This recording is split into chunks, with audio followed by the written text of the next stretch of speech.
Disciples of Christ, we have collectively failed to bear witness to the truth, to our friends, family, community, but particularly in the public square. We have allowed ourselves to be cowed into believing that the First Amendment prevents those in public service or public education from exercising or professing their faith. We allowed them to convince us that we were the ones being controversial. For decades, we ceded our institutions to Marxists, atheists. We were browbeaten to keep our faith to ourselves, and we were treated back to our churches like cowards. We softened the message from the pulpit, thinking that if we didn't change with the times, no one would sit in the pews. Boy, was that wrong. St. Jose Maria saw it back in the 1930s, and in point 35 of the way he scolds us.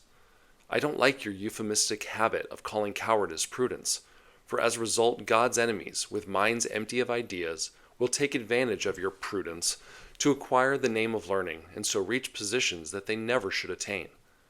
And that's exactly what happened. The godless socialists took over our universities and raised generations of mindless secular clones, and in turn they took positions of power on both sides of the ideological spectrum. But you can feel the tide turning. You see it here on the socials as more and more voices are praising His holy name. You see it in public office too. I'm no fan of politicians in general, but I will applaud when one of our leaders stands up at the Munich Security Conference and says that the US and Europe should stand shoulder to shoulder to protect Western civilization, Christian civilization, from being eradicated. God bless him. You and I need to do our part.